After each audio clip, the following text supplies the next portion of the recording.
युक्त ये प्रकाश में परमेश्वर, अग्नि तनुरसी, हे प्रकाश में परमेश्वर आपका शरीर है। विष्णवे तवा सोमस्य तनुरसी, उस परमेश्वर का सबके धारण पोषण करने के लिए भी उसका एक शरीर है।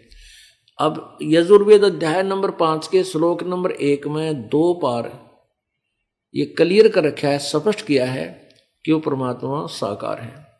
और लेकिन वेदों का ढिंडोरा पीटने वाले कि वेदों में भगवान निराकार लिखा है, परमात्मा निराकार है, हमने वेदों को पढ़ा है, उन्होंने कोरी झूठ बोल रखी थी। उन्होंने ना तो वेदों का ज्ञान था, ना उनका कोई सब अनुभव था। अब आपको कुछ सदग्रंथों के प्रमाण दिखाएंगे। पुण्यात्माओं, ये वही सदग्रंथ हैं जिनको प्रत्येक धर्म शिरोधार्य मानता है, और उसके अंदर लिखा क्या है वो स्वयं परिचित नहीं। जैसे पवित्र बाइबल को पवित्र ईसाई धर्म शिरोधार्य मानता है, और उसके इक्विवेलेंट कोई दूसरी बुक वो नहीं मानते।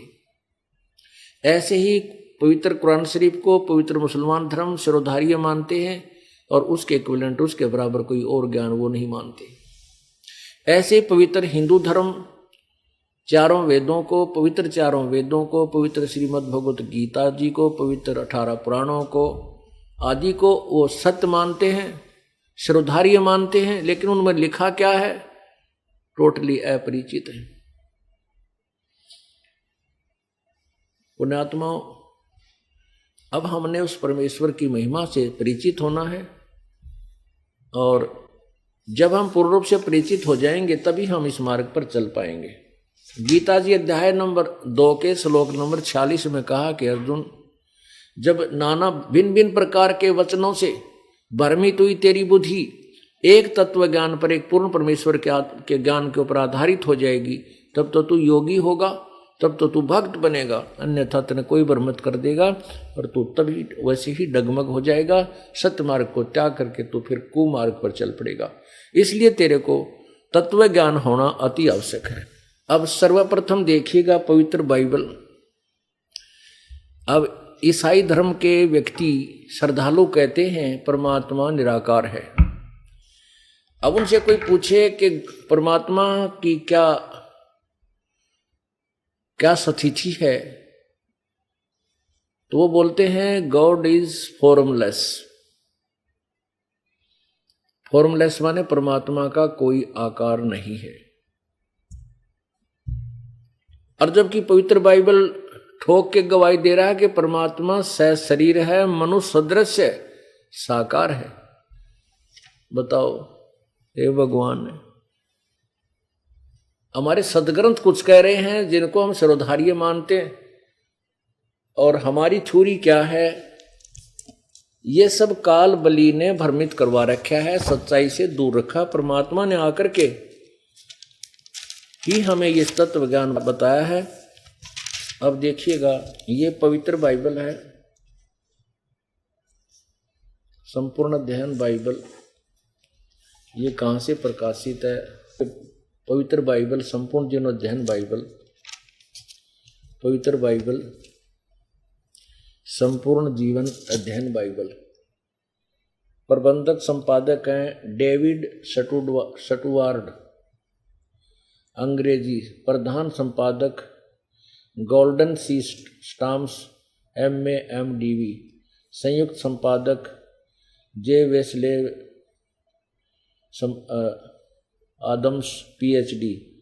संपादकीय समिति स्टानली M पोर्टन PhD। अध्यक्ष विलियम W वेंसिस PhD।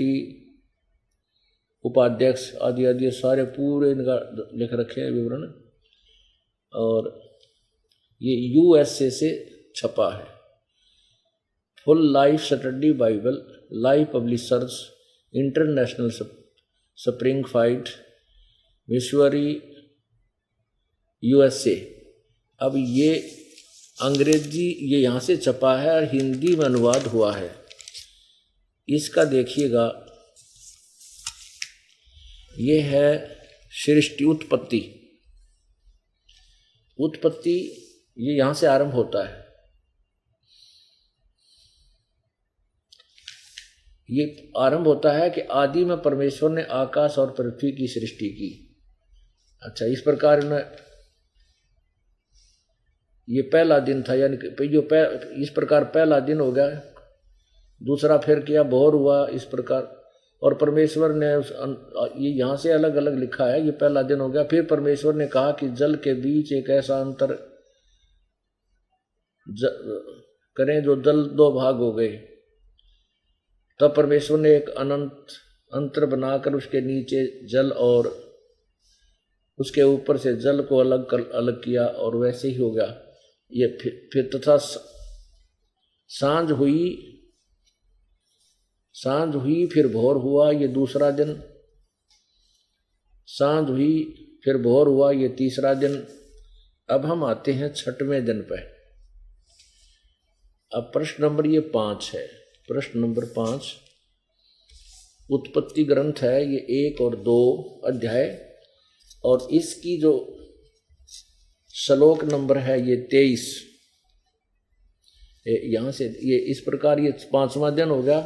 फिर हम 6वें दिन पर आते हैं। 26 से शुरू होता है। फिर परमेश्वर ने कहा, हम मनुष्य को अपने स्वरूप के अनुसार अपनी समानता में बनाएं, और वे समुद्र की मछलियों और आकाश के पक्षियों और घरेलू पशुओं और सारी पृथ्वी पर और सब रेंगने वाले जंतुओं पर जो पृथ्वी पर रेंगते हैं अधिकार रखे। परमेश्वर ने कहा, हम मनुष्य को अपने स्वरूप के अनुसार अपनी समानता में बनाए। कैसा हुआ भगवान? परमात्मा ने कहा कि मनुष्य को हम अपने समान बनाए, अपनी समानता में बनाए। आगे देखो 27। तब परमेश्वर ने मनुष्य को अपने स्वरूप के अनुसार उत्पन्न किया। अपने ही स्वरूप के अनुसार परमेश्वर ने उसको उत्पन्न किया। 2-3 बार लिखा है, नर और नारी करके उसने मनुष्य की सृष्टि की। ये इससे सिद्ध हो गया परमात्मा साकार है और मनुष्य जैसा है। क्लियर हो गया, इसमें तो कंसेप्ट ही डाउटफुल नहीं रहा, क्लियर हो गया। और किसी से पूछ ले, ईसाई भाई से गॉड इज फॉर्मलेस, दिल्ली से उठ लटका के नुगा भगवान निराकार है। अरे तेरा गजब हुई, तुम्हारे सदग्रंथ कह रहे हो साकार है, मनुष्य जैसा है। तो कहते हैं झूठा ज्ञान ध्यान का लाओ, ये बाद बेदा चतुराई। तुम्हारी थ्योरी ये गलत है, तुम्हारे अपने सदग्रंथों के विरुद्ध तुम्हारा ज्ञान है। तुमने भगवान पाया कहां से? अब एक और कमाल कर रखा है इस सदग्रंथ में कि इसमें स्पष्ट किया है कि मनुष्यों के लिए या किसी भी प्रकार के जीव जंतु पशु पक्षियों के लिए मांस खाने का आदेश प्रभु का नहीं है। प्रभु का क्या आदेश है? अब कई भाई जो अनाड़ी आंट लगा देते हैं कि पौधे में भी तो जीव है, उसको भी तो हम खाते हैं, जैसे साग सब्जी खाते हैं, फलाना खाते। अरे ये परमात्मा का आदेश है, हम उसके आदेश से उसको खा सकते हैं, वो दोष नहीं। जैसे आप लोग कोई जैसे शिकार खेलते हैं, कोई तीतर मार दे, कोई मुर्गा ही मार देता है, कोई अन्य जीव जंतुओं को मार देता है, तो उसको राजा सजा नहीं देता। जो राजा ने जो मना कर रखा है, जैसे अपने यहाँ भाई काला हिरण नहीं मारना, और उसको कोई मार देता है, भाई मनुष्य नहीं मारना, कोई मार देता है तो उनको सजा दी जाती है। तो ऐसे ही वो प्रभु का विधान है और उसने बताया कि तुम ये चीज खा सकते हो, तो हम उसको खाएंगे तो हम दोषी नहीं है, और उसकी मर्यादा तोड़ देंगे तो हम दोषी हैं। अब देखना कि मनुष्य को सियाना भी इतना समझदार बना दिया कि उसने पृथ्वी पर सब प्रकार के पक्षी पशु पक्षियों से वो कंट्रोलर हो गया। फिर परमेश्वर ने मनुष्य से कहा, उसने उनसे कहा, सुनो, जितने बीज वाले छोटे छोटे पेड़ और पृथ्वी के ऊपर और जितने वृक्षों में बीज वाले फल होते हैं, वे सब मैंने तुमको दिए हैं, वे तुम्हारे भोजन के लिए। तो होगी सारी बात निमट गई।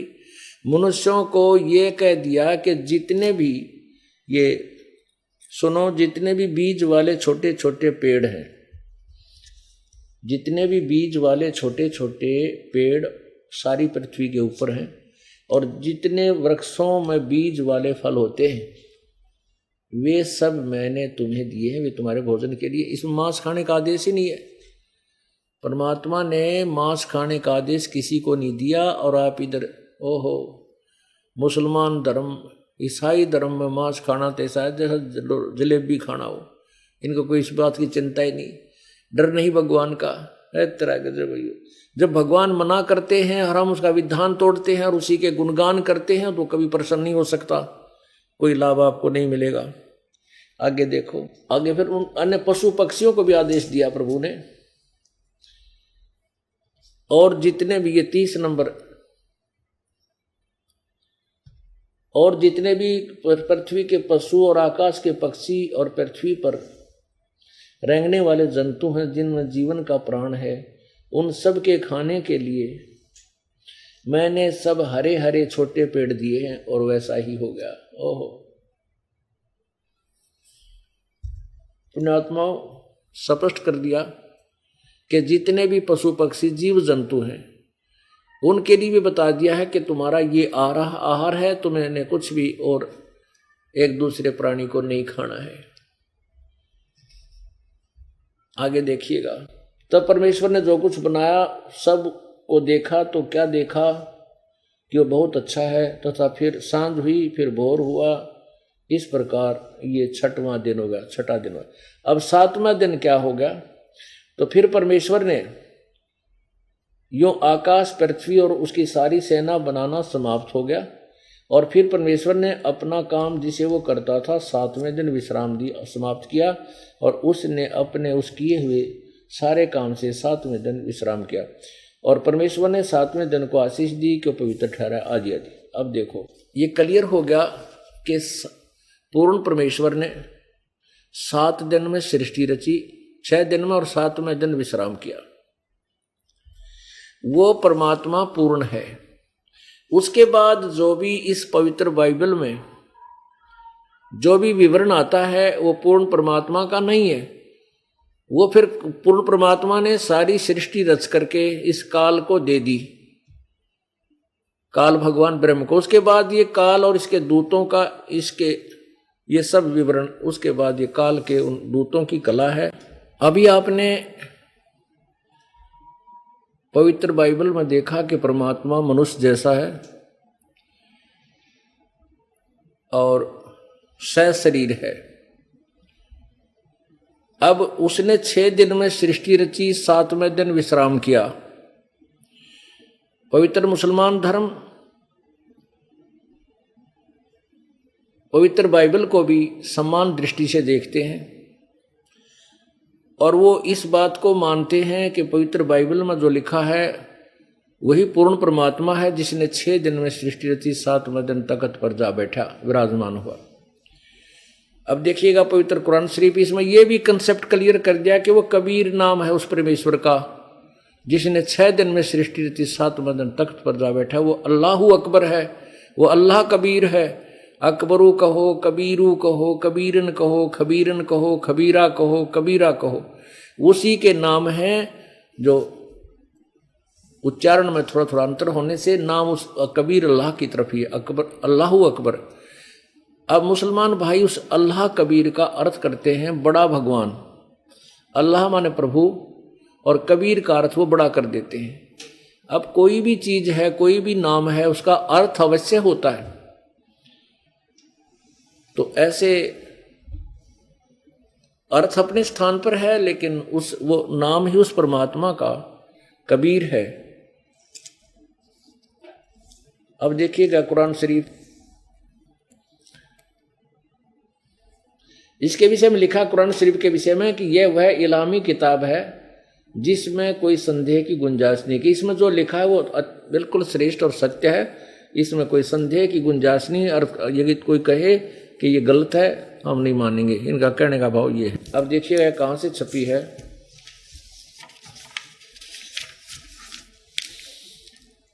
यह वह इल्हामी किताब है जिसमें संदेह की गुंजाइश नहीं। कुरान शरीफ यह है मुतरजम 82 यानी सा अनुवाद सटीपन शास्त्रीय अरबी पद्धति पर नागरी लिपि में शेरवानी संस्करण, प्रकाशक है लखनऊ किताब घर, मौसम बाग, सीतापुर रोड, दिल्ली।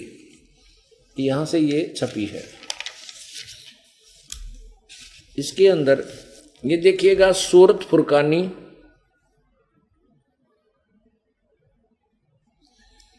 ये है सूरतुल फुरकानी 25, कुरान शरीफ 604 पृष्ठ पे। ये उसकी अरबी भाषा है, ये अरबी भाषा और उर्दू में लिखी हुई है, और ये सारा अरबी भाषा है, इसको हिंदी में लिखा है, इसी का अनुवाद। इसमें 52 नंबर आयत में क्या लिखा है, फला तुतियल काफिरन व जाहिदुम बिही जिहादन कबीरन। अब इसमें ये कबीरन शब्द लिखा, कबीरन।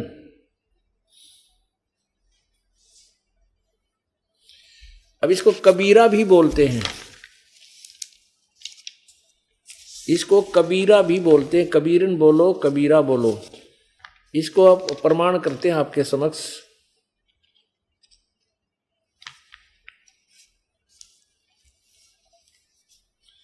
ये है कुरान। अब कुरान शरीफ आपने देखा, अब कुरान मजीद देखो, केवल नाम में अंतर है, लेख सेम टू सेम है, लेख वही है लेकिन नाम इसमें कुरान मजीद लिखा इसका। इसमें क्या कहा है ये देखिए, कुरान मजीद मुतरजम मैं अरबी मतन, ऑफिस बुक डिपो 422, प्रकाशक है ऑफिस बुक डिपो, मटिया महल, जामा मस्जिद, दिल्ली 6। इसके 577 पृष्ठ पर यही सूरत फुरकानी लिखी है, 576 पृष्ठ पे ये देखना, ये यहाँ सूरत फुरकानी 25 पृष्ठ 576, ये वही 51, ये 52 नंबर, 51 समाप्ति 52 नंबर आयत है ये। फला तुतियल काफिरन व जिहादुम बिही जिहादन कबीरा। इसको कबीरा कहो, कबीर कहो, कबीरन कहो, एक ही अर्थ है। इसका अर्थ इन्होंने बड़ा कर दिया है। अब ये देखिएगा कुरान शरीफ सूरत फुरकानी 25, इसमें पृष्ठ 604 है, उसमें 576, लेख वही है, पृष्ठ जो के तू है। सूरत फला तुतियल काफिरन व जहादम बिही जिहादन कबीरन, इनका अनुवाद इन्होंने किया है। इस 52वीं आयत का हिंदी अनुवाद किया, क्या कहा कि ए पैगंबर तू काफिरों का कहा न मानना और इस कुरान की दलीलों से उनका सामना बड़े जोर से करो। इन्होंने कबीर का अर्थ बड़ा कर दिया। अब इसका क्या अर्थ बनता है ये दास बताएगा कि कुरान शरीफ के बोलने वाला, कुरान शरीफ का ज्ञान देने वाला जो अल्लाह है उसको मुसलमान धर्म अपना भगवान मानते हैं, और वो कह रहा है अपने पैगंबर हजरत मोहम्मद को कि ए पैगंबर, ए हजरत मोहम्मद, मैंने तुझे जो कुरान शरीफ में ज्ञान दिया है तो उसके ऊपर दृढ़ रहना, उसके, और इन काफिरों की बात मत मानना, वो कबीर को भगवान नहीं मानते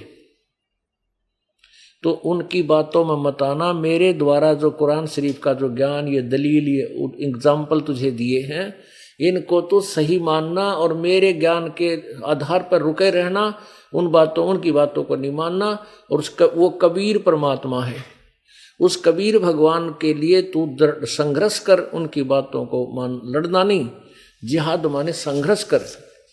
वो कहते रहे कि वो कबीर भगवान नहीं है, तू मत मानना उनकी बातों को। मैं जो कह रहा हूँ वो गीता, जो कुरान शरीफ का ज्ञान देने वाला हजरत मोहम्मद का अल्लाह कह रहा है कि जो मैं कह रहा हूँ ये सत्य है। गीता जो तेरे को कुरान शरीफ का ज्ञान दे रहा हूँ, और ये वही परमात्मा है कबीर जिसने 6 दिन में सृष्टि रची, 7वें दिन तख्त पर जा बैठा। अब देखिएगा, अब ये 607 देखो,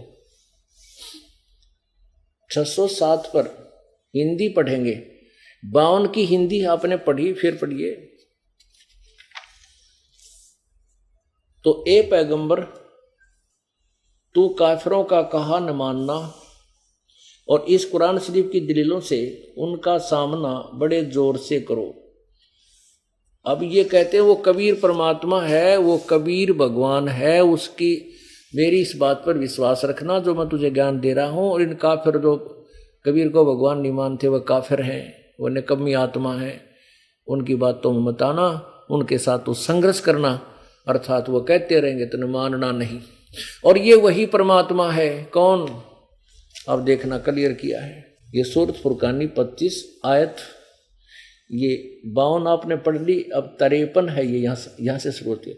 और वही है वो जिसने दो दरियाओं को मिला चलाया, एक पानी मीठा प्यास बुझाने वाला और एक का खारी कड़वा, दोनों को एक आड़ में मजबूत रोग बना दी। और वही है जिसने पानी की बूंद से आदमी को पैदा किया, फिर उसको साहिब नसब यानी किसी का बेटा या बेटी, और ससुराल वाला यानी किसी की दामाद बहू बनाया। और तुम्हारा परवरदिगार हर चीज करने में शक्तिमान है। है पुणात्माओं, देखो कुरान शरीफ का जो ज्ञान दिया जा रहा है ये इन मुसलमानों के भगवान के द्वारा दिया जा रहा है। और वो भगवान, वो अल्लाह कह रहा है कि मैं जो तुझे ज्ञान दे रहा हूं इस पर दृढ़ रहना। वो परमात्मा कबीर वही है जिसने सबका सारी सृष्टि की रचना की, और वो सर्वशक्तिमान है, उसके सामने कोई इम्पॉसिबल काम नहीं है। देखना, और तुम्हारा परवरदिगार हर चीज करने में शक्तिमान है। और अब 55 में, और काफिर अल्लाह के सिवा ऐसों को पूजते हैं जो न उनको नफा पहुंचा सकते हैं और न उनको नुकसान पहुंचा सकते हैं। और काफिर तो अपने परवरदिगार से पीठ दिए हुए हैं, मुंह मोड़े हैं। 55 आयत इसमें क्या कहा है कि जो देवी देवताओं की पूजा करते हैं वो काफिर लोग, तो वो ना तो उन्हें लाभ दे सकते ना कुछ हानि कर सकते, और अपने पूर्ण परमात्मा से तो वो मुंह मोड़े हुए हैं। ओह, और वही परमेश्वर की अमृतवाणी कह रही है, ऊंची थलियां खेती वो ये भूल गए निज डेरे नु। ऊंची थली जैसे बहुत ऊंचे ऊंचे टिब्बे होते हैं, ये उनके ऊपर खेती करते थे पहले। सिंचाई साधन अन्य नहीं था, उस समय की वाणी है। ना कोई नहर से सिंचाई होती थी, ना कोई ट्यूबवेल था, कुआं खोद करके कहीं रहट होता था, नहीं तो वो ऊपर जैसे वर्षा होगी तो ऊंचे ऊंचे स्थानों पर बीज दिया तो फिर दोबारा वर्षा नहीं होती तो वो सूख जाता था, वहां कोई उपज नहीं होती थी। और एक डहर होती है, समतल स्थान होता है, जमीन होती है, वहां पर ऊंचे टिब्बों पर बरसा हुआ जल उस नीचे वाली जमीन पर आकर के सिंचाई का काम करता था। उस डहर बोलते हैं उसको, डहर खेत। उस डहर खेत में बीज बीजने से वर्षा होती थी, उसमें ज्यादा जल स्टोर हो जाता था और वो कई गुना फसल होती थी। वहां मान लीजिए टिब्बों के ऊपर कई बार लगातार वर्षा होगी तो 2 मन 1 एकड़ में 5 मन गेहूं होते, मुश्किल से हो पाते, या बाजरा होता, ज्वार होती, तो डहर के अंदर 50 मन हो जाते। कहने का भाव यह है कि जो हम अन्य पूजा करते हैं अन्य देवी देवताओं की, वो तो समझ ले 2 मन कणक, और हम पूर्ण परमात्मा की भक्ति करते हैं तो समझ लो 100 मन कणक। तो यहां ये कहने का भाव है कि ऊंची थलियां खेती बोवें भूल गए निज डेरे नू। अपने उस पूर्ण परमात्मा की भक्ति ना करके ये आन उपासना करते हैं दूसरे देवताओं की, उनसे कोई विशेष लाभ नहीं होता। और वही ये प्रमाण दे रहे हैं कि जैसे ब्रह्मा विष्णु महेश जी, इनकी जो पूजा करते हैं ये न तो किसी को हानि दे सकते ना ये लाभ दे सकते, क्योंकि उनके प्रारब्ध में वो परिवर्तन नहीं कर सकते। कबीर परमेश्वर पूर्ण ब्रह्म है, वो हमारे बुरे संस्कारों को, पाप कर्मों को काट करके समाप्त कर देता है और शुभ संस्कार हमारे को प्राप्त करा देता है, हमारे सब रोगों को दूर करता है, मृत्यु तक को भी हमारे को जीवन को भी एक्सटेंड कर देता है, मृत्यु को भी टाल देता है। यही कुरान शरीफ कह रही है कि काफिर लोग तो ऐसों को पूजते हैं जो ना लाभ दे सकते ना हानि कर सकते, और काफिर तो अपने परवरदिगार से मुंह मोड़े हुए हैं। अब 56 में, आयत नंबर 56 में, ए पैगंबर और ए पैगंबर, हमने तुमको खुशखबरी सुनाने और सिर्फ अजाब से डराने के लिए भेजा है। इन लोगों से कहो कि मैं तुमसे इस अल्लाह के हुक्म पर कुछ मजदूरी नहीं मांगता, हाँ जो चाहे अपने परवरदिगार तक पहुंचने की राह इख्तियार कर ले। 57 में। और ए पैगंबर ये 58 में कमाल कर दिया और 59 में। अब क्या बताया है 58 में, ये कहा कि ए पैगंबर वो कबीर नामक अल्लाह सब पापों का नाश कर देता है और वही पूजा के योग्य है, इबादत ही कबीरा। अब देखो, ए पैगंबर उस जिंदा यानी कबीर परमात्मा, पूर्ण ब्रह्म, सत्य पुरुष कबीर परमात्मा हजरत मोहम्मद जी को एक जिंदा महात्मा के रूप में, साकार रूप में जिंदा महात्मा होते हैं मुसलमानों में, काला सा एक ओवरकोट पहनते हैं, काला पूरे घुटनों से नीचे तक का, एक कच्छा पहनते हैं छोटा सा, और ऊपर काला ही टोप रखते हैं गोल गोल सा। उस ऐसी वेशभूषा वाले को जिंदा बोलते हैं, जिंदा महात्मा। तो कबीर परमेश्वर हजरत मोहम्मद जी को उस जिंदा महात्मा के रूप में जाकर मिले थे और उनको सतलोक लेकर गए थे। परमात्मा कहते हैं हम मोहम्मद को वहां ले गए और इच्छा रूपी वहां नहीं रहो, उल्ट मोहम्मद मैल पठाया, गुज बीर से कलमा लाया। कहते रोजा बंग नमाज कही रे, बिस्मिल की नहीं बात कही रे। तो यहां वही प्रमाण दे रहा है हजरत मोहम्मद का खुदा किसी और पूर्ण परमात्मा, उस बड़े भगवान की तरफ संकेत कर रहा है, कबीर अल्लाह की तरफ संकेत कर रहा है। देखो, ए पैगंबर उस जिंदा पर भरोसा रखो जो कभी मरने वाला नहीं है, अविनाशी है वास्तव में, और फिर तारीफ के साथ उसकी पाकी बयान करते रहो, उसकी महिमा का गुणगान करते रहो, और अपने बंदों के गुनाहों से वह काफी खबरदार है। यहां इन्होंने काफी शब्द कर दिया कबीर का। वो कबीर परमात्मा अपने बंदों के, अपने भक्तों के गुनाहों से खबरदार है, वो उनका खूब जानता है, उनके दुखों को निवारण कर देता है।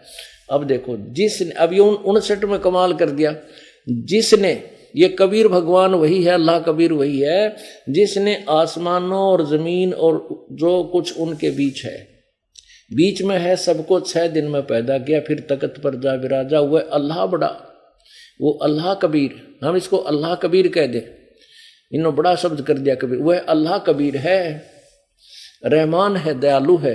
तो उसकी खबर किसी बाखबर इल्म वाले से पूछ, देखो उसके बारे में किसी तत्वदर्शी संत से पूछो।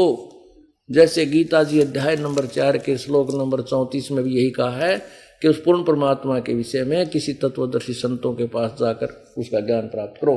यानी गीता ज्ञान दाता भी इनकम्प्लीट, गीता ज्ञान भी इनकम्प्लीट और कुरान शरीफ का ज्ञान भी इनकम्प्लीट, क्योंकि कुरान शरीफ बोलने वाला अल्लाह खुद कह रहा है कि तू उस पूर्ण परमात्मा जिसने 6 दिन में सृष्टि थी, 7वें दिन तख्त पर जा विराजा, वो अल्लाह कबीर है, उसकी खबर किसी बाखबर से पूछ देखो। यानी कुरान शरीफ का ज्ञान दाता भी उस परमेश्वर के विषय में परिचित नहीं है, उसकी वे ऑफ वर्शिप भी नहीं जानता। ये बात सिद्ध होगी कि परमात्मा सशरीर है, मनुष्य जैसा है। इन दोनों पवित्र धर्मों के पवित्र सदग्रंथों ने रल मिलकर सिद्ध कर दिया कि पूर्ण परमात्मा का नाम कबीर है और वो मनुष्य की तरह सशरीर है और वही पूजा के योग्य है, उसका नाम कबीर है। अब आपको वेदों में दिखाते हैं। पुण्यात्माओं, हम जो समाज हमारा विभाजित हुआ है ये परमात्मा के लिए हुआ है। जैसे पहले केवल हिंदू धर्म था, हिंदू धर्म में कुरीतियां आ जाने से उसमें फिर ईसा मसीह नाम के एक महापुरुष आए, बाबा आदम आए, बाबा आदम के से आगे चलती चलती फिर ईसा मसीह जी आए। ईसा मसीह ने धार्मिकता के आधार पर कुछ समुदाय को सच्चा ज्ञान जैसा वो जानते थे वो ज्ञान दे करके अलग उनका नियम बनाए, तो वो अलग से समाज बना, पवित्र समाज बना, बुराइयों से दूर हुआ। ऐसे ही उसी धर्म ईसाई धर्म आगे चल के मुसलमान धर्म कैसे बना, हजरत मोहम्मद जी ने पवित्र आत्माएं तैयार की, उनकी बुराइयां छुटवाई, एक परमात्मा पर आधारित किए, तो वो ग्रुप बन गया, वो अलग से समाज बन गया।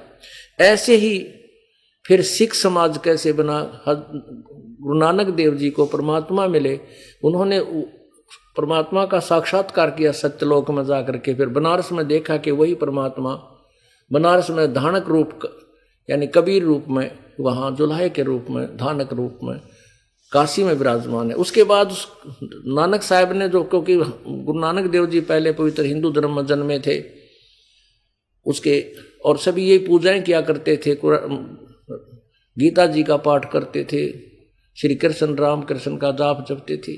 जब उनको तत्व ज्ञान हुआ, परमात्मा का पता चला कि कौन है पूर्ण परमात्मा और किसकी पूजा करनी चाहिए, उसके बाद उन्होंने एक अलग से एक पवित्र आत्माएं तैयार की जिनको सिख कहने लगे।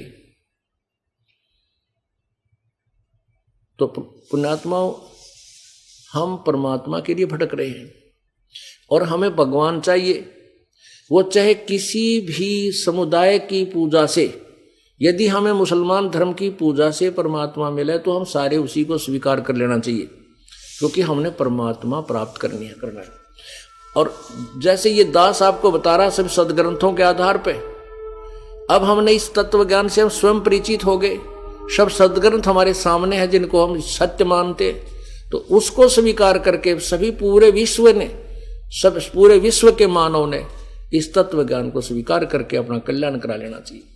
आज किसी का जन्म मुसलमान धर्म के अंदर है तो कल को वो हिंदू धर्म में जन्म ले सकता है, क्योंकि हमारे संस्कार पहले के रले मिले हैं, ये बाद में विभाजित हुए हैं।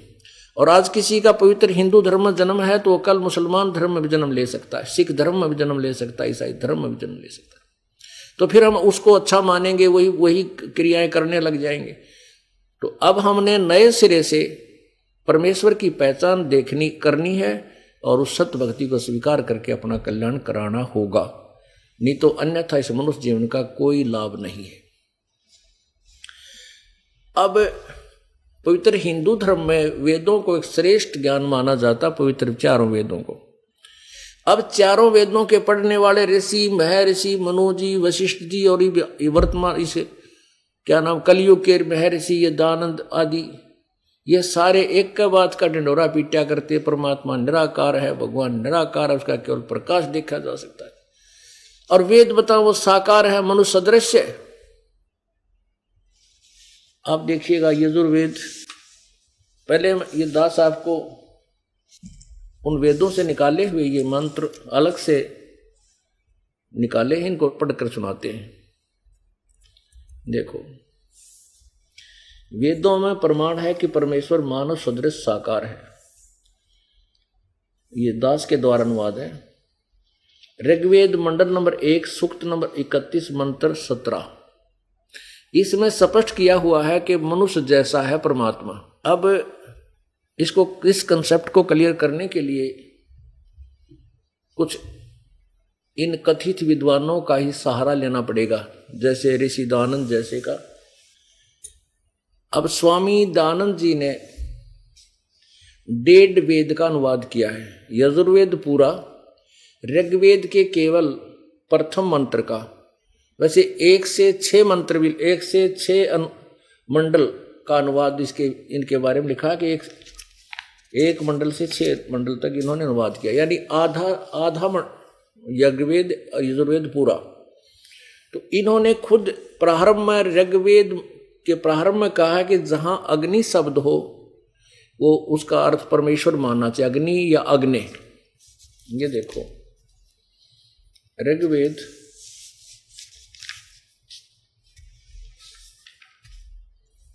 ये दोनों एक ही है वैसे तो, बड़े अमर छोटे में, लेकिन छोटा दिखाने में आसान है।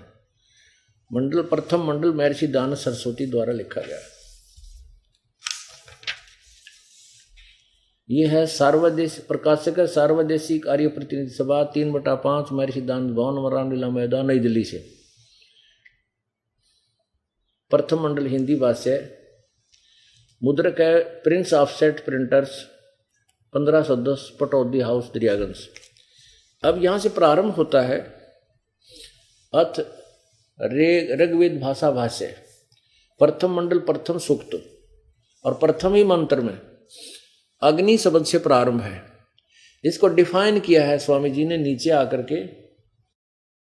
यहां अग्नि शब्द के दो अर्थ करने प्रमाण ये हैं कि ऋग्वेद के मंत्र से यह जाना जाता है कि एक सद्ब्रह्म के इंद्र आदि अनेक नाम है तथा यहां से पढ़े। यजुर्वेद के मंत्र से भी अग्नि आदि नामों करके सच्चिदानंद घन लक्षण वाले ब्रह्म को जानना चाहिए। और इत्यादि सतपथ ब्राह्मण के प्रमाणों से अग्नि शब्द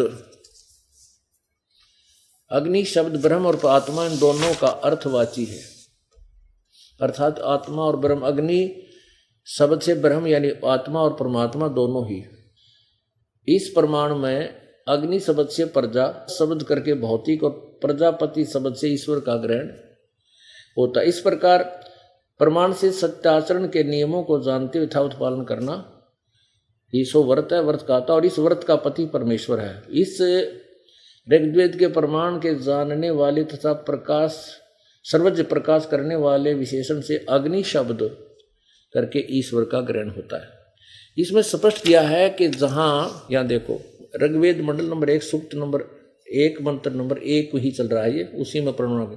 इस प्रकार अग्नि शब्द से ईश्वर, यहां देखो इन्होंने स्पष्ट किया है कि जहां भी अग्नि शब्द हो उसको परमेश्वर अर्थ करें।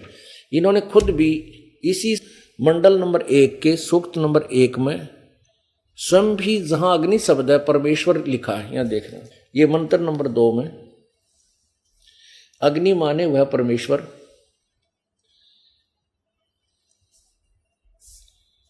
और मंत्र नंबर 3 में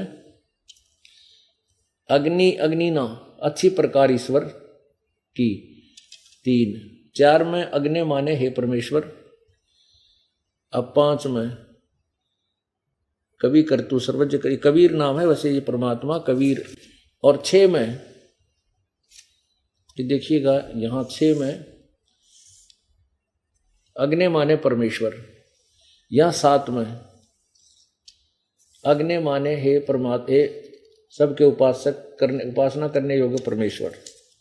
और फिर 9 में 8 में शब्द अग्नि नहीं है, अग्नि माने ज्ञान स्वरूप परमेश्वर।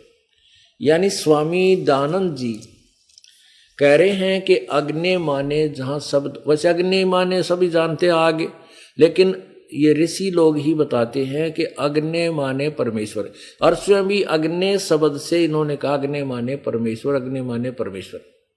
इसी के आधार से एक आर्य समाजी विद्वान ने सामवेद का अनुवाद किया है और उन्होंने इन्हीं की सलाह को मद्देनजर रखते हुए अग्नि शब्द का अर्थ परमेश्वर किया है। देखिएगा ये जो वेद और सामवेद इकट्ठे जल्द बांधा है। अब यहां हम सामवेद दिखाएंगे आपको। ये कौन है संपादक? प्रधान कार्यालय दान संस्थान वेद मंदिर महात्मा वेद भिक्षु सेवा आश्रम मुखमेलपुर दिल्ली दूरभाष इतना और दान संस्थान नई दिल्ली प्रकाशन। प्रकाशक है पंडिता राकेश रानी, अध्यक्ष दान संस्थान 2286 आर्य समाज मार्ग करोल बाग नई दिल्ली।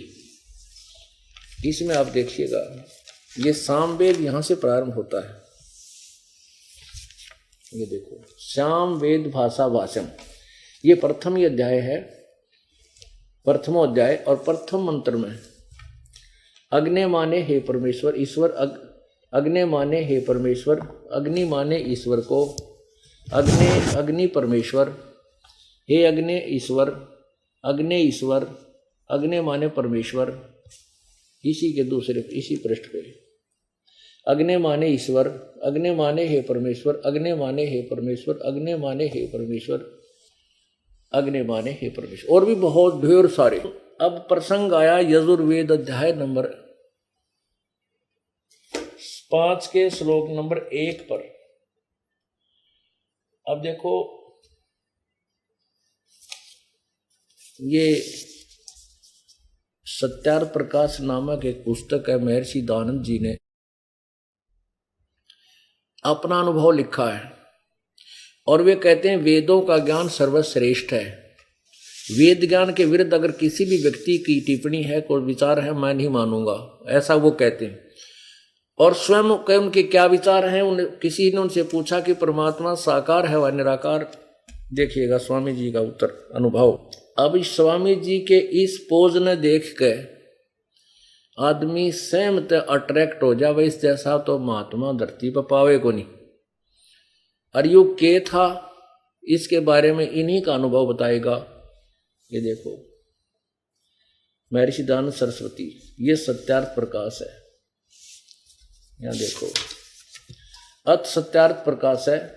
वेद आदि विविध सद शास्त्र प्रमाण समविंत श्रीमत परमहंस वर्जाकाचार्य महर्षि दयानंद सरस्वती स्वामी विरचित। वेद आदि सद शास्त्रों के प्रमाणों से लिखा है, ये स्वामी जी करें। ये कहाँ से छपा है? वैदिक यति मंडल दयानंद मठ दीनानगर पंजाब से। और ये प्रकाशक कौन है, मुद्रक कौन है? आचार्य प्रिंटिंग प्रेस, दयानंद मठ गोहाना मार्ग रोहतक से छपा है। इसके साथ में समोल्लास में किसी ने पूछा कि परमात्मा साकार है व निराकार? स्वामी जी कहते हैं निराकार। ये देखो ये सप्तम समोल्लास प्रश्न नंबर 154 पे प्रश्न किया कि ईश्वर साकार है व निराकार? स्वामी जी ने उत्तर दिया कि निराकार।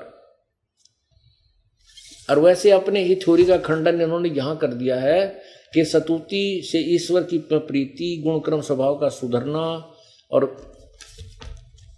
प्रार्थना से निर्भिमानता, उत्साह और सहाय का मिलना, उपासना से परब्रह्म से मेल और उसका साक्षात्कार होना। अरे वाह जी वाह, आप पे खंडन कर दिया है कि परमात्मा, उपासना से परमात्मा का साक्षात्कार हो जाता है। अब ये दास आपको बताएगा कि वेदों में क्या लिखा है। वेद कहते परमात्मा सशरीर है और मनुष्य जैसा है। अब देखिएगा, आपने ये है ऋग्वेद मंडल नंबर 1 सूक्त नंबर 31 मंत्र 17।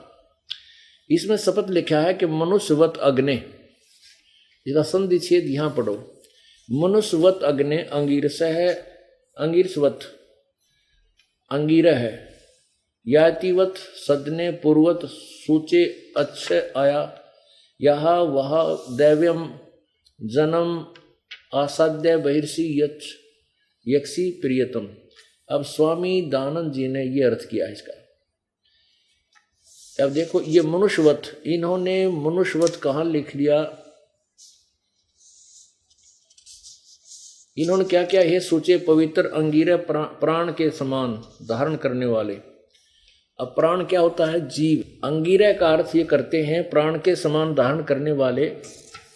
अग्नि माने विद्याओं के सर्वत्र व्यापक अध्यक्ष कर दिया यहाँ पर, क्योंकि ये अपनी थ्योरी के ऊपर रखना चाहता भगवान निराकार है। ये स्पष्ट कह रहा है कि परमात्मा मनुष्य जैसा, मनुष्यवत स्पष्ट लिखा है। ये संधि छेद है, मनुष्यवद, ये मनुष्यवत है, मनुष्यवत।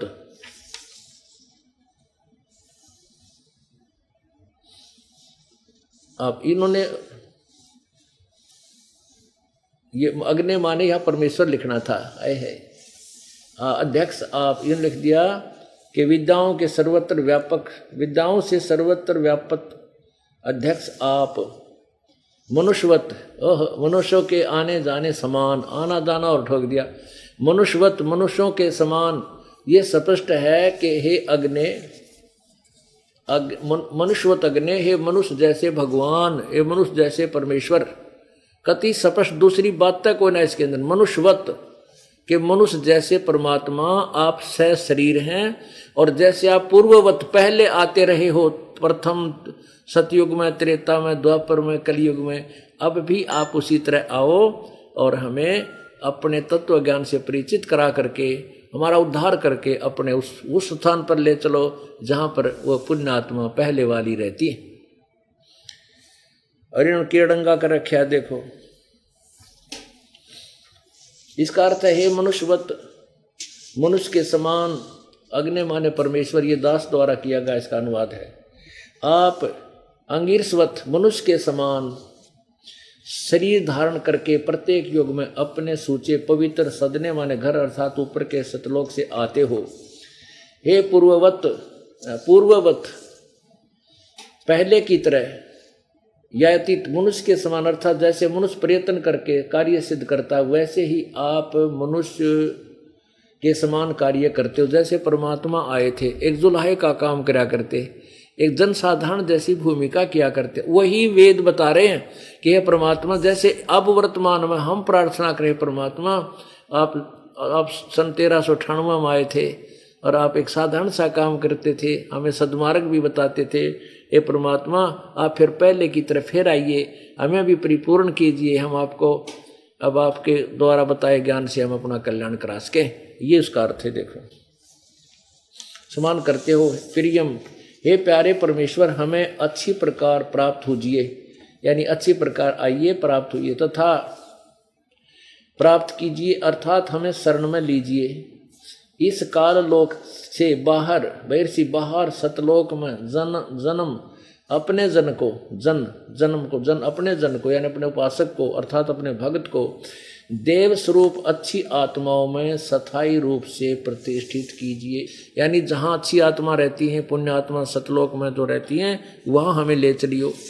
अब इन्होंने क्या डंगा कर रखा है, देखो, ये है ऋग्वेद मंडल नंबर 1, ये महर्षि दानंद का स्वयं अनुवादित है, प्रथम मंडल, और सूक्त नंबर 31 मंत्र 17, ये देखिएगा, सूक्त नंबर 31 और मंत्र 17 में स्वामी जी लिखे हैं मनुष्यवत, ये मनुष्यवत अग्ने अंगीरस अंगीरो, इन लिखा है सूचे पवित्र अंगीरा प्राण के समान धारण करने वाले अग्नि, विद्याओं के सर्वत्र व्यापक सभाध्यक्ष आप, या सीधा भगवान लिख देना चाहिए था। हे परमात्मा, हे परमेश्वर, आप मनुष्यवत, मनुष्यों के आने जाने के समान, वाह के हुआ इसमें, वाह सीधा अक्षर, सीधा सरलार्थ होता है इसमें, वाह शब्द से कोई तात्पर्य नहीं रहता। वाह जैसे पुरुष यज्ञ के साथ कर्मों को सिद्ध करते कराते हैं, वाह जैसे उत्तम प्रतिष्ठा वाले विद्वान विद्या के देने वाले हैं, जैसे सबको समान करने हारे विद्वानों के अति चतुर जन्म मनुष्यों को अच्छे प्रकार प्राप्त होजिए। उस मनुष्य को विद्या और धर्म और प्रत्येक प्राप्त कीजिए, उत्तम मोक्ष के साधन में स्थित और वहाँ उसको प्रतिष्ठित कीजिए। अब देखो, अंगीरसवत का क्या अर्थ है? शरीर व्यापक प्राण वायु सदृश राज्य कर्म व्यापक पुरुष के तुल। ये अंगीरस माने पुरुष के तुल पर, यानी मनुष्य जैसे शरीर युक्त परमात्मा है। ये यहाँ सीधा लिखा है कि मनुष्यवत, मनुष्यों के समान, मनुष्यों के समान। अब परमात्मा संस्कृत से स्पष्ट करती है, देखिए, मनुष्यवत अग्ने, हे परमात्मा, जैसे मनुष्य जैसे भगवान, तेरा गजब हो। अरे देखो, इसी अब आपको यजुर्वेद दिखाते हैं। अब देखिएगा यजुर्वेद, ये महर्षि दानव सरस्वती कृत, इसमें अध्याय नंबर 5 के श्लोक नंबर 1 में ये देखिएगा, ये यजुर्वेद भाषा भाष्य चतुर्थ अध्याय समाप्त हुआ। ये 5वां अध्याय, यहां देखो, अथ 5वां अध्याय। इसमें प्रथम मंत्र में लिखा है अग्ने तनुरसी विष्णुवे तवा सोमस्य तनुरसी, 2 बार स्पष्ट किया है। अग्नि माने हे परमेश्वर, तनु माने शरीर, रसी माने हो। अब देखो इन्होंने अनुवाद क्या किया स्वामी जी ने, हे मनुष्यों, तुम लोग जैसे मैं जो हवि अग्नि बिजली प्रसिद्ध रूप अग्नि के तनु शरीर के समान है। बता, इसका कोई सेंस बना है? पढ़ने में शर्मा दर्द हो जा। यहाँ सीधा लिखना चाहिए था अग्नि तनुरसी, जहाँ 100 जगह लिख रखा है इन्होंने अग्नि माने परमेश्वर, अग्नि माने परमेश्वर, अग्नि माने हे भगवान। हे भगवान, तुम आप सह शरीर हो और उस परमात्मा का सबका धारण पोषण करने के लिए भी शरीर है। गीता जी अध्याय नंबर 15 के श्लोक नंबर 16 और 17 में स्पष्ट 3 परमात्माओं की व्याख्या दी है। वो पूर्ण परमात्मा के विषय में ये जानकारी वेद बता रहे हैं। कबीर परमेश्वर स्वयं कहते हैं वेद हमारा भेद है, मैं ना वेदन के माही, और जौन वेद से मैं मिलूं वो वेद जानते नहीं। अब देखो एक और दिखाऊं करिश्मा इस महर्षि दानंद का। है प्रथम अध्याय के 15वें श्लोक में यही शब्द लिखा है कि अग्ने तनुरसी। ये देखो ये यजुर्वेद भाषा प्रथम अध्याय का मंत्र नंबर 15 ये यहां पर है। ये 15 इसमें शपथ का अग्ने तनुरसी वाचो विसर्जनम। अब ये अग्ने तनुरसी परमात्मा हे परमेश्वर आप सह शरीर हैं। इसका अब इसमें 6 जो है ना 11 शब्दों का अर्थ ही नहीं किया कि कहीं उन्होंने सोचा कौन पढ़ेगा इसे इतने बड़े हैं, और इसमें अर्थ छोड़ दिए। और क्या लिखा इसका अनुवाद क्या क्या है, सब मनुष्यों के सहित जिस हवि अर्थात पदार्थ के संस्कार के लिए देखो बड़े बड़े पत्थर हैं और काठ के मुसड़ आदि पदार्थ विद्वान व दिव्य गुणों के लिए इस यज्ञ को श्रेष्ठ गुणों के लिए के प्रकाश और श्रेष्ठ विद्वान व विविध भागों के प्रति प्राप्ति के लिए ग्रहण करता हूँ। अब बताओ पुण्यात्माओं, ये कोई अनुवाद है इस महापुरुष का? तेरा गजब भैया नो का बड़े बड़े मूसड़ काठ के पत्थर में ग्रहण करता हूँ। इन काठ के मूसलान और बड़े बड़े पत्थरान भगवान शर्मा मारेगा। इसका अर्थ ही बहुत ही अच्छा बनता है। इसने कुछ ज्ञान नहीं था, बकवाद गिर गया सारी। और जहां अग्नि माने परमेश्वर लिखना था वो छोड़ दे दिए छे। और देखो इसी में कितना कमाल कर रखा है इसने।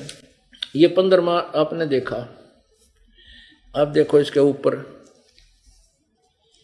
यहाँ अग्नि परमेश्वर की प्राप्ति के लिए, ये देखो।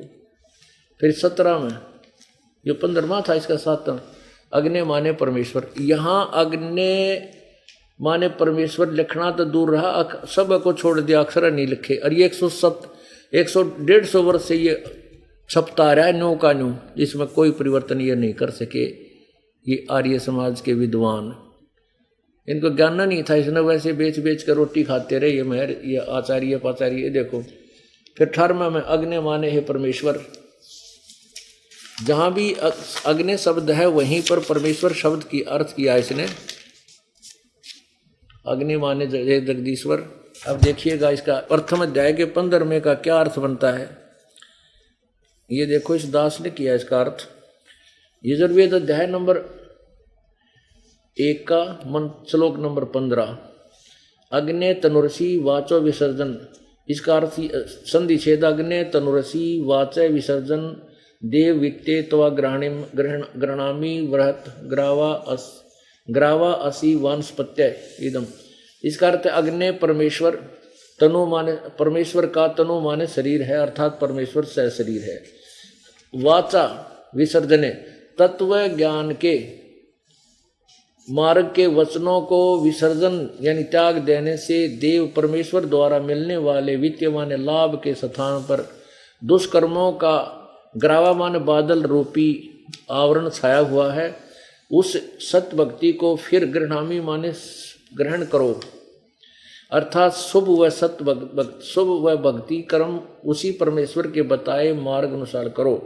परमेश्वर के निमित्त शांति के लिए यज्ञ करने योग्य पदार्थ अर्थात धार्मिक कार्य को उस परमेश्वर की भक्ति वनस्पत्य जैसे बीज वृक्ष से बीज बनता ऐसे सत्य नाम रूपी सत्य भक्ति बीज से इस प्रकार अच्छी तरह शांति के साथ करना चाहिए। इसलिए जो यज्ञ करने योग्य द्रव्य अर्थात शुभ धार्मिक करने योग्य कार्य करो जिससे शांति प्राप्त हो सके, इसलिए यज्ञ करने के योग्य पदार्थ तथा शुभ कर्म करो।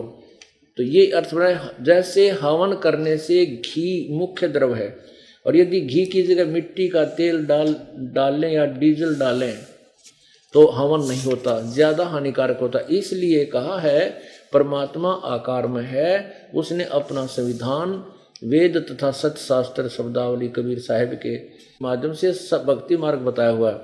अपने बताए हुए उनके बताए हुए कार्य न करने से परमेश्वर का वास्तविक लाभ प्राप्त नहीं हो रहा। आत्मा तथा परमात्मा के मध्य दुष्कर्मों के बादल छाए हैं, उनको हटाने के लिए प्रेम पूर्वक शास्त्र कुल भक्ति करो। जैसे सूरज के आगे बदरा ऐसे कर्म छयारे, प्रेम की पवन कर चित मंजन जल के तेज नयारे। अब हम 5 मिनट का सत्संग वही करते हैं जहां से प्रारंभ किया था।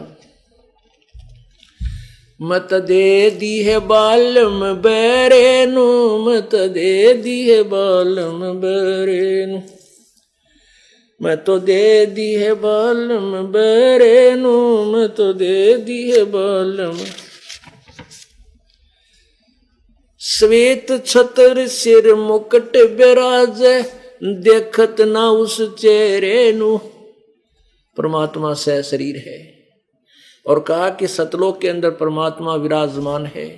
श्वेत छत्र सिर मुकुट विराज है, उस परमात्मा के सिर के ऊपर श्वेत छत्र है और शरीर उसके सिर के ऊपर मालिक के श्वेत ही एक मुकुट है, यानी बहुत सुंदर शरीर है परमात्मा का। उस चेहरे ने उस परमेश्वर साकार भगवान को नहीं देखते, क्योंकि तुम्हारी साधना शास्त्र विरुद्ध है, तुम्हारा ज्ञान भी शास्त्र विरुद्ध है।